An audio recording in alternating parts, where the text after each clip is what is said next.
Hello, how are you guys? Here's Mel Cherrygate with another episode from my podcast, Whoever You Art. I have another guest. His name is Jeff Wright. He has an Instagram account that it's really. I like it. I think it's fun because he talks about a lot of different things. And so today we're gonna do something a little different because he's not an alcoholic. But his father was an alcoholic, so he had to live through that. And I do think it's important because there's a lot of families that go through that and don't know what to do. I know that my family went through that, and I put them to hell.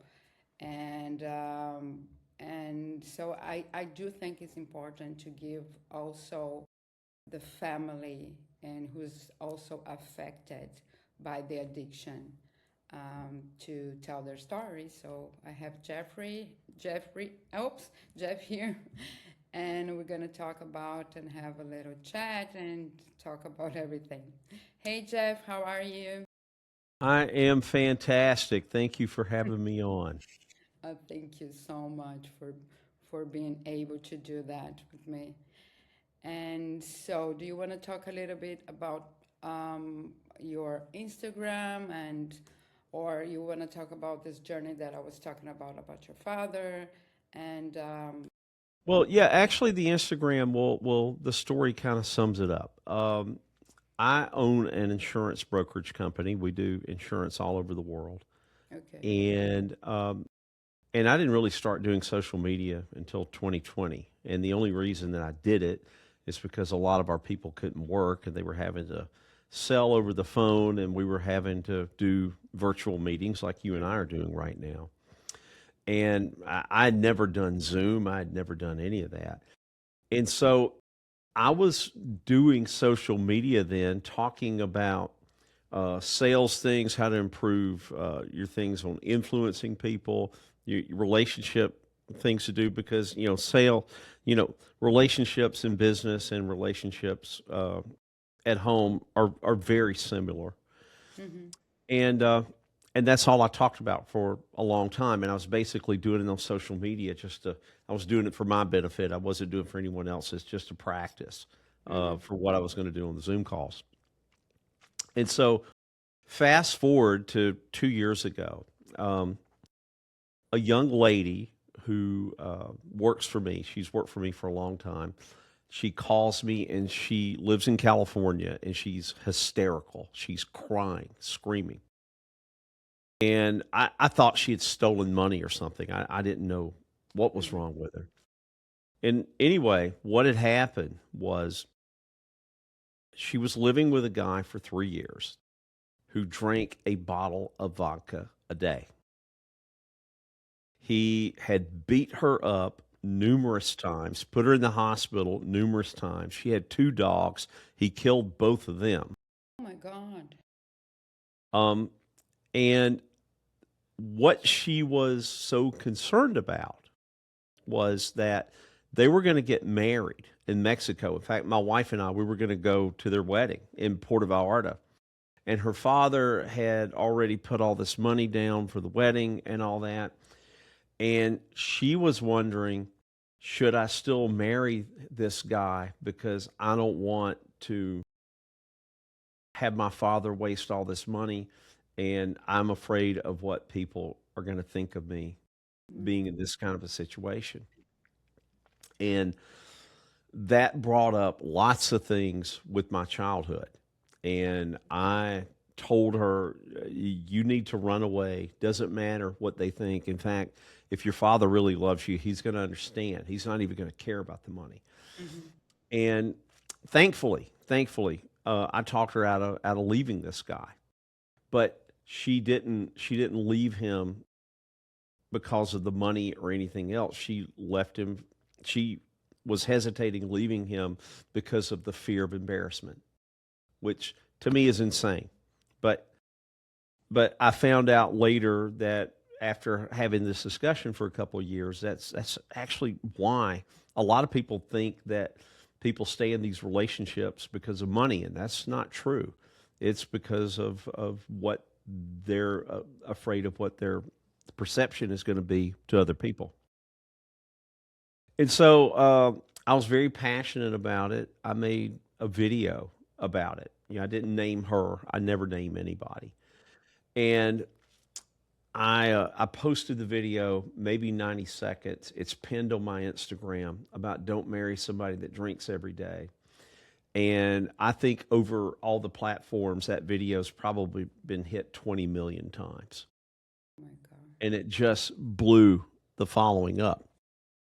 And I was getting all these questions, I was getting all these comments. So I started answering these questions and comments as best as I know how to do because Yeah. I'm not a doctor, I'm not a therapist, I'm not an attorney, I'm none of Yeah, that. me neither. Yeah. Yeah. And so it just seemed to resonate and make sense. About 6 months go by, and I'm actually getting tired of making this content because Hmm. it's depressing. Yeah. It really is. It's depressing. And I got a message, a video from a lady in Canada. She was sitting. It was a video. She was sitting on a toilet with a shotgun, and she told me in the message that my videos were the only thing that was keeping her from putting that barrel in the mouth and pulling the trigger. And I'm like, holy shit, this is crazy. This is crazy. And so that was my sign, if you will, to keep doing it. And I've been doing it pretty much ever since. That's a very, very interesting story. Very like crazy, and also so powerful because it does help a lot of people, right? And I'm just starting, and I actually decided to do it because I felt so ashamed of my story of own addiction that I thought I'm gonna share it um, because I might help someone, and then it became a thing. And but actually, like you said, I was doing for myself, for my healing. And then I found this community of um, people, especially women, that like the videos, and I think I'm very open about it, and I like to have a conversation and not actually interview. And so that's how it started. It started like just I think 2 months ago, and I'm doing it because I get also people asking me, keep doing, and so I'm doing it.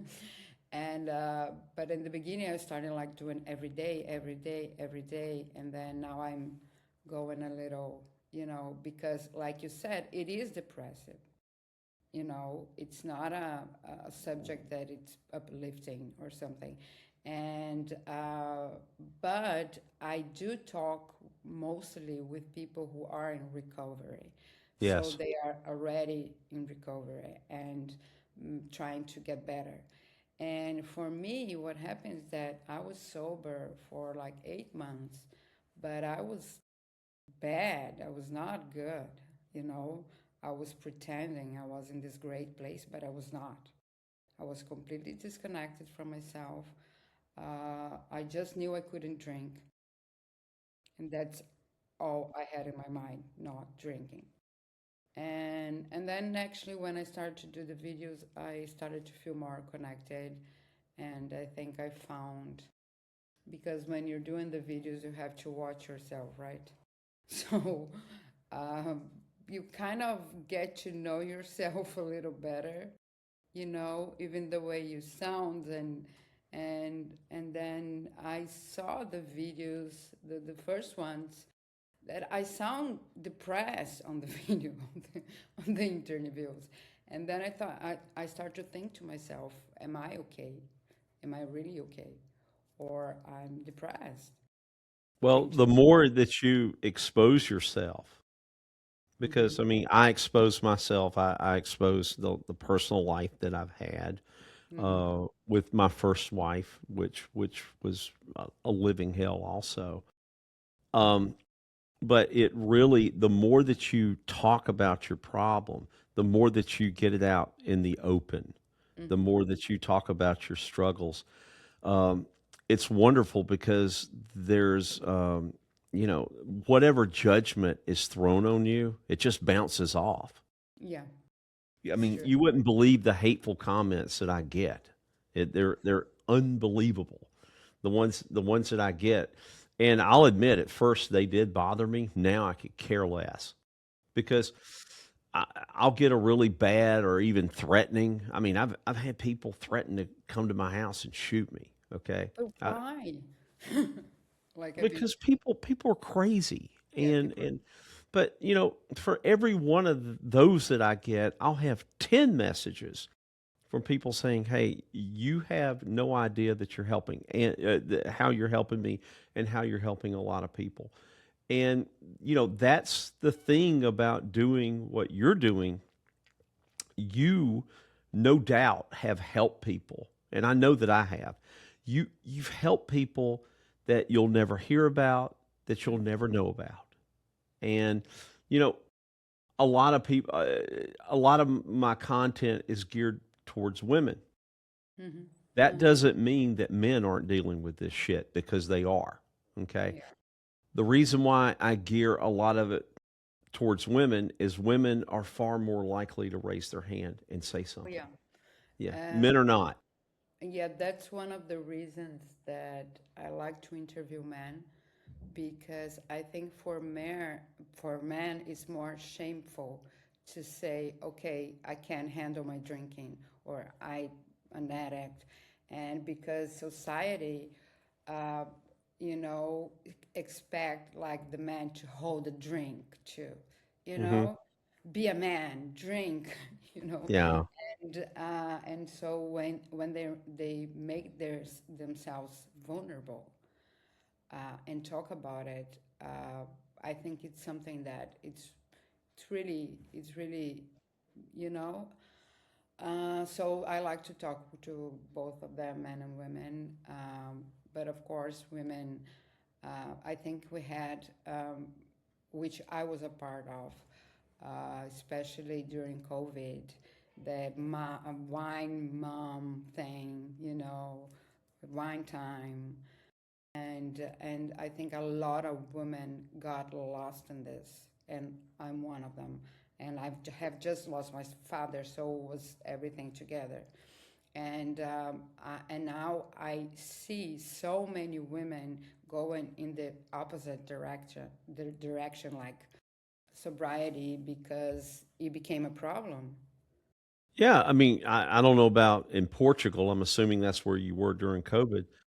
But in the States, uh, the liquor stores never closed. They stayed open. And I know that one of the big pressures that alcoholics have is the fact that it's one of the few things that you can tell people that you don't do, and they'll question it or even criticize it. It's You the know, only girl you you have to can stop explain doing why. meth, heroin, or cocaine, and people are going to say good for you. Or you tell them you don't drink anymore, and they'll say, "Oh, well, did you find Jesus? Did this, you know, all this There's stuff? something wrong with you, right? Yeah, And what's wrong with you?" yeah, and I feel that a lot of people who are drinking too much, but maybe didn't get there yet, they feel uncomfortable when people that I am recovering are talking about how bad it got, or because sometimes people know they have a problem, but they don't want to admit to themselves. Because I remember I could not imagine my life without alcohol. So, how can I admit to myself that I can't drink? You know? So it was just when it got really, really bad, and sometimes it has to get really bad for you to go, okay, I can't do this anymore. Yeah. it's not gonna Most be. most people don't change until it becomes so painful they have to. Yeah, That's the only time they change until they have to. It's like you can take someone who comes to my wife's a physician, and someone can come and see her and she tells them that they're diabetic, and she gives them medication for to control their blood sugar. Well, now it doesn't hurt bad enough because now they can eat whatever the hell they want. They got a pill yeah, that they can take, and that's when you get medication, it should be your goal to try to get off of that medication, yeah, not to keep going. But one thing too that I think hurts a lot of these people is the drinking alcohol or doing drugs or anything like that. One reason why it's so difficult for them to shake is because it actually becomes a part of their identity. yeah, completely. And I have a really good friend here in Miami. I've known him for a long time. Who is he's 12 years sober, and he's a sponsor in Alcoholics Anonymous. And I asked him this last year because I introduced him to someone, and he says, "Hi, my name's Billy. I'm an alcoholic. I haven't drank in 12 years." And for some reason, that stuck with me. And I asked him, I didn't ask him then, I didn't want to embarrass him or anything, but I asked him later, I said, "Why do you say that you haven't drank in 12 years? Why do you say that you're an alcoholic?" I said, "Because what that says to me, that's your identity saying that you're an alcoholic. You just have been strong enough not to drink in 12 years. Why not say, 'Hi, I'm Billy. I used to be an alcoholic 12 years ago, but that's not who I am anymore.'" Yeah, uh, I do think that we say that we are an alcoholic, even though sometimes we're like 20 or like your friend 12 years sober. We do say I am a recovery alcoholic because it doesn't matter how many years if today I drink. Yeah. Yeah. Well, You know? and it was interesting because he told me how the whole process worked. And he said that they really broke him down big time when he started, and he said that was very necessary. But he said that he even questioned why, after all the years, and because he said he had people had that were in his group had been there for 30 years, Hmm. and it's kind of like the constant beat down. And the other thing that I know that a lot of recovering alcoholics have to deal with, and it goes right along with that identity. You know, people don't see people will never see everything the same way that you do. Okay, and so you can look at someone, and just looking at them, you go, "I don't like them." I mean, everybody has that. I don't like them. And then it doesn't really matter what these people may say or do. There's still going to be that thing in there. Yeah, they're nice and all that, but there's still something about them that I, Yeah, I you don't don't like. like. Hmm. And the problem is that when someone does recover and they are doing the work and they're doing the right thing, and they're making all the right moves. They're not just talking about it, they're Hmm. actually walking the walk. Talking about it doesn't mean anything. No. It's they're actually doing this stuff, and they're showing everything. But that identity that the people had of them before, they just can't let it go. And that, I think, is a big problem. And that's when somebody says, "Hey, fuck it. They think I'm a drunk anyway. I'm not going to make liars out of them and go do it again." Yeah, I mean, for me, it was such a part of my identity that it was impossible to think because I was that. And especially in the when it got really bad, you are in a place that you're like in hell, but you can stop. I always say I would kill for my daughter, but I couldn't stop drinking for her, you know. And I had to do it for myself. But of course, my family, I was lucky enough that my family supported me. And my daughter is great, it's okay. Uh, but I couldn't, I just couldn't. And this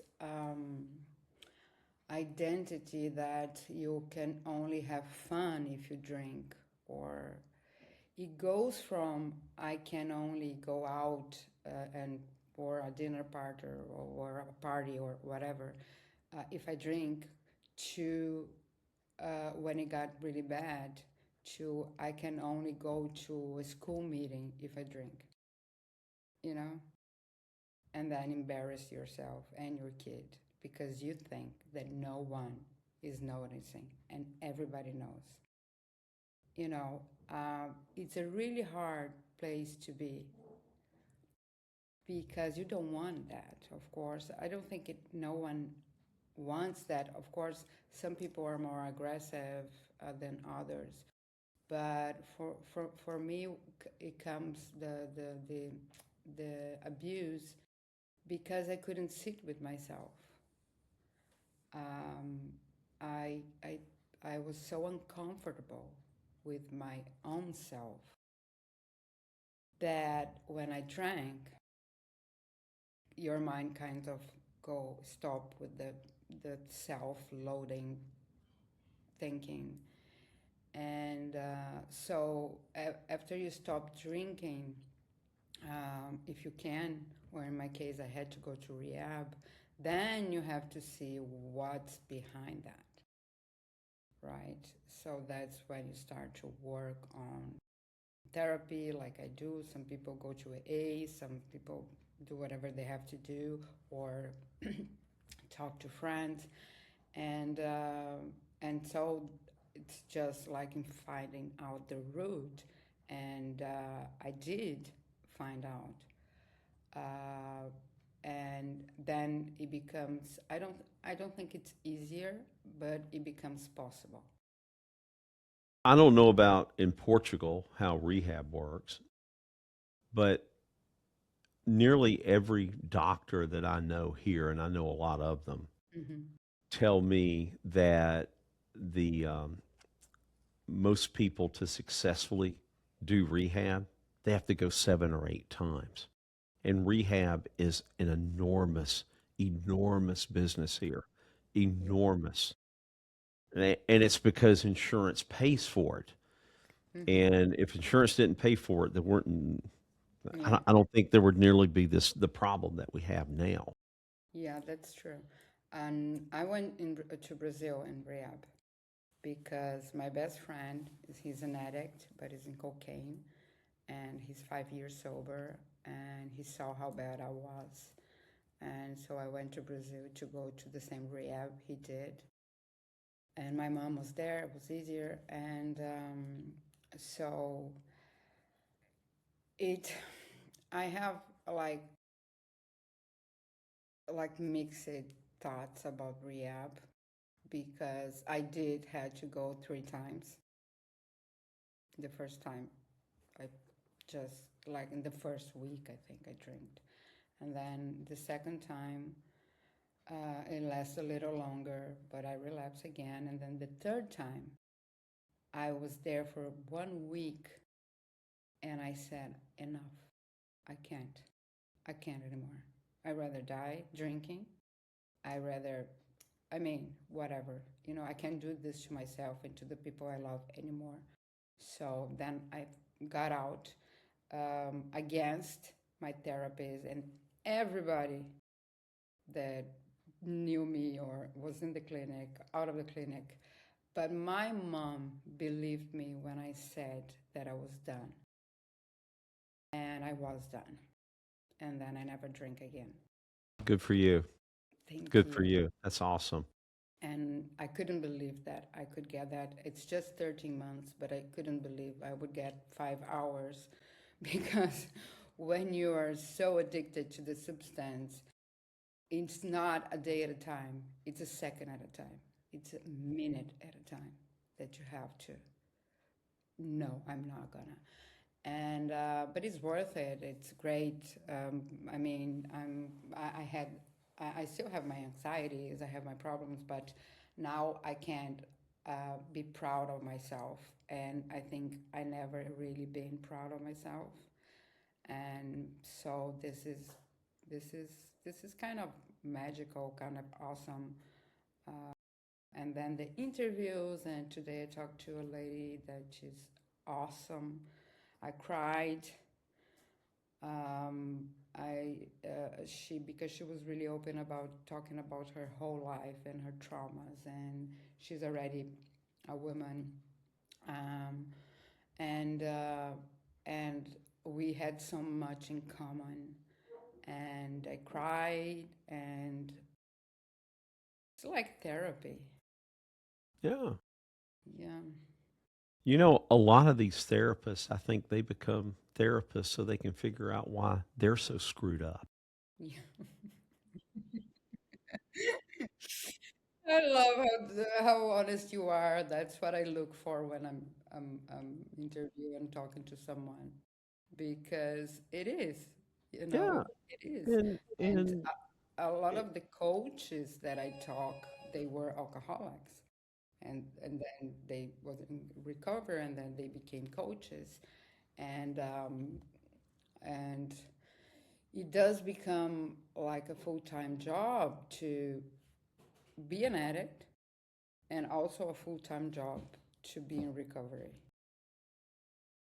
I will tell you, and this isn't to encourage anybody to be an addict, okay? But Hmm. I will tell you that some of the best salespeople that I have that work with me, some of the best entrepreneurs that I know that are out there in the world, a lot of them were addicts. A lot of them were. And the reason why they're so good is because they went through that point to where they broke them. A lot of people don't realize, and maybe you don't realize what a superpower that you have. And that's just by openly talking about things, because talking about your life, talking about all the bad and the shameful things. You're basically, everybody wears a mask. Everyone does. I do, you do, everyone does. Yeah. And being an addict forces people to take that mask off, or and they're exposed more than anything. And or they're far more exposed than most people are. And a lot of people don't start businesses. A lot of people don't get into sales. A lot of people don't do this because of judgment and embarrassment. Well, if you've been to a point in your life to where embarrassment didn't bother you, then, well, embarrassment's not going to bother you now. That's And that's why a lot of these people are so successful, is because they've they've taken that problem and weaponized it into something for good, to share things and not care about judgment, not care about if people think that they should be ashamed of themselves, or what their opinions are, because they're going to go out and do their thing regardless of what anyone says. And a lot of them, unfortunately, learn that during addiction. But the very success, it's like my guy in Miami, same thing. He will be the first one to tell you that, had if he were not a drug addict, he would not be as successful as he is now.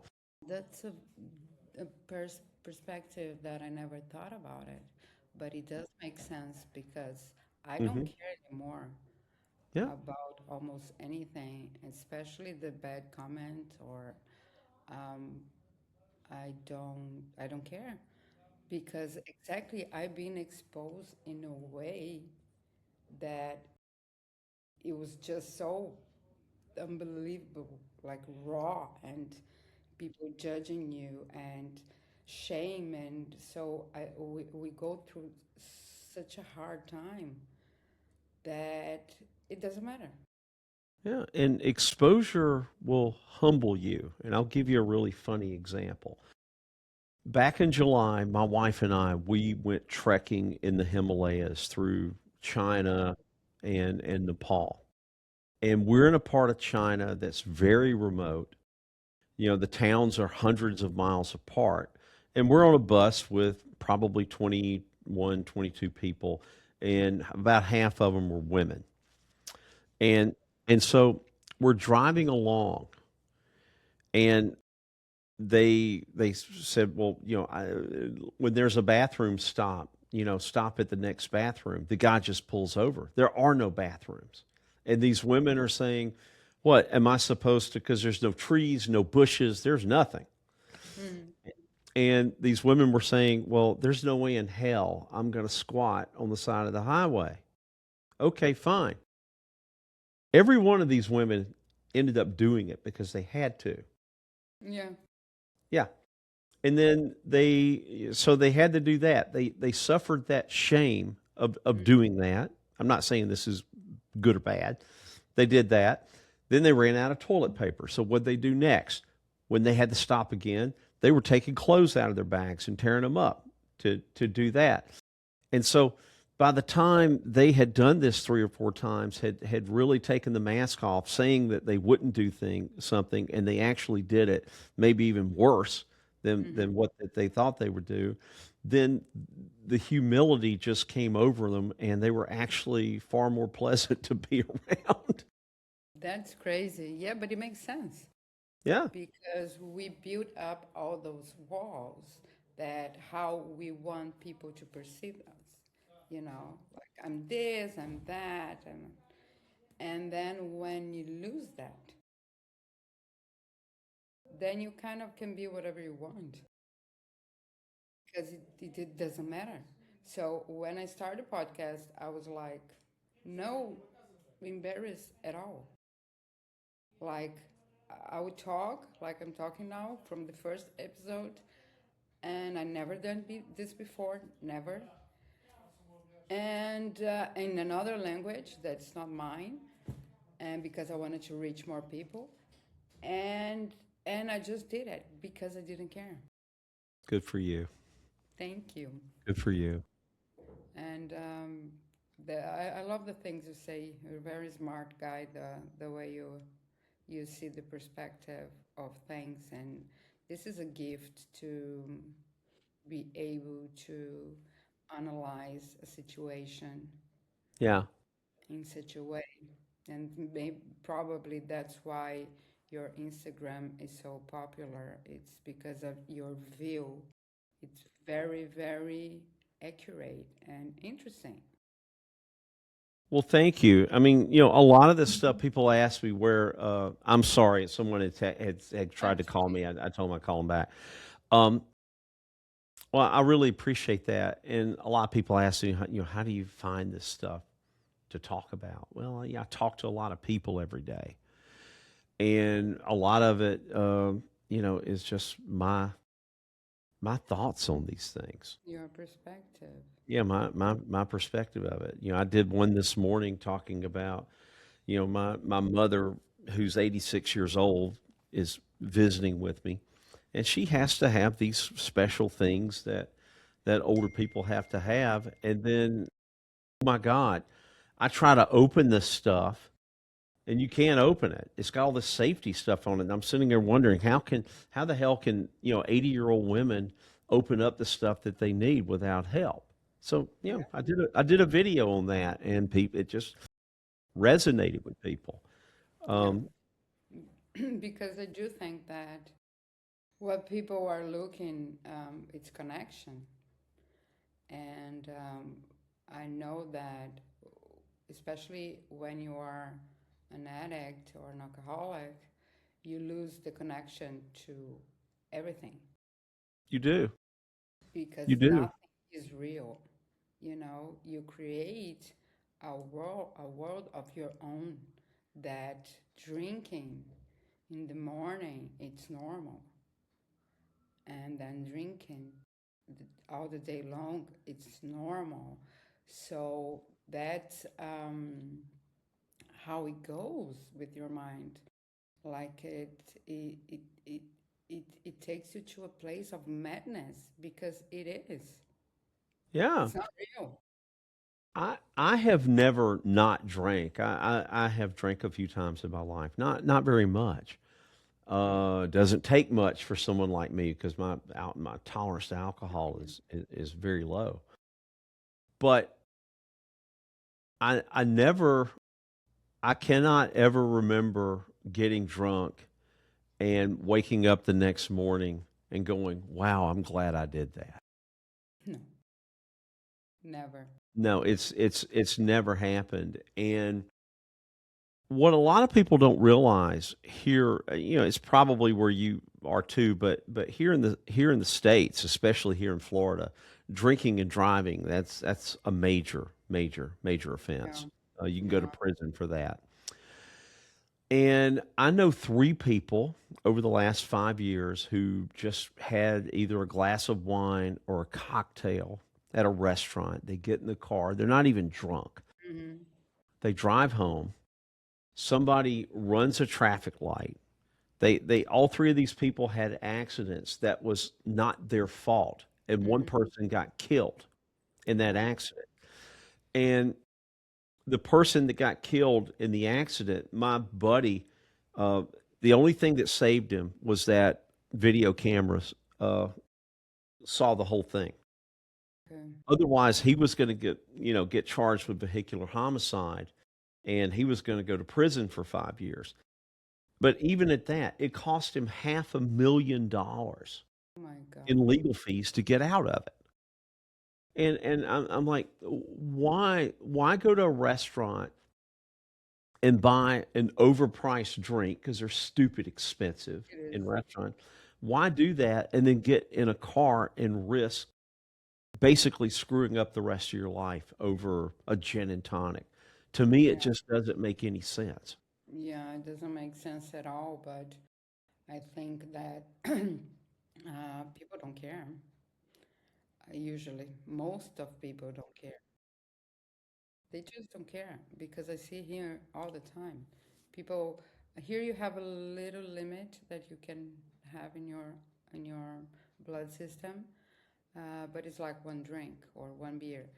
And people here, I can see, I go to the restaurants, they drink here at lunch, Yeah. uh, bottles, big bottles of wine, because it's their culture. And I see them drink that bottle and get in the car and go into work. So I don't know how they work. Well, And I actually got a little jealous because these people can drink the wine and go to work and then go home and sleep. And I'm here. But once you get over this, oh, poor me, I can't drink, and you see as a choice that you're making to make your life better, it gets it gets easier because we do go to the place that, oh, I wish I could drink. I'm the only one that can drink, and it becomes this whole thing, and you have to see as a choice. yeah, you have to ask yourself, this could be with drinking, it could be with smoking weed, even eating food. Yeah, you didn't be And that is just ask yourself a question, not not uh, not how much am I going to enjoy this? What is this going to do to me? what this gonna cost. Yeah, what is this going to cost? Yeah, cost. And the Yeah. the the most naive belief that people have in everything in life is the belief that it's never going to happen to me because Oh it yeah, because it does. it does. And one thing that happens with alcoholic is exactly that because I had a lot of alcoholics in my family, and when I was growing up, and for me it was like, why they're drinking so much? And never, ever, I would ever imagine that I would become an alcoholic, Yeah. and I My did. father drank a liter. of booze every day for 40 years. And we never knew which one of him was going to walk through the door at night.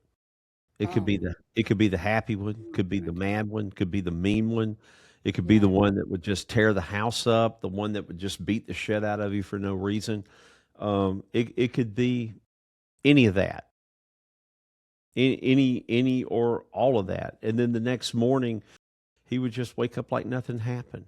Like Mm, probably maybe didn't even one day remember. one night I was maybe 13, 14 years old. He hit me in the face and gave me a black eye. Next morning, he asked me, what happened? Yeah. How'd you get a black eye? Yeah, you don't remember. Yeah, he didn't remember. It gets to a point that you don't remember. Well, Jeff, I'm not gonna keep you anymore. It was so lovely to talk to you. It was great talking to you too. Thank you for having me. Really nice, different perspective. And I'll post and then I'll tag you and I love that part when people start to respond and you know I think that's why we're doing that, right? Hmm. And it was lovely. Thank you so much. All right, And you take care and stay in touch. Let me know how you're doing. yes, yes, let's keep in touch for sure. All righty. Okay, bye bye. Have a nice day. All right, you take care. Bye bye.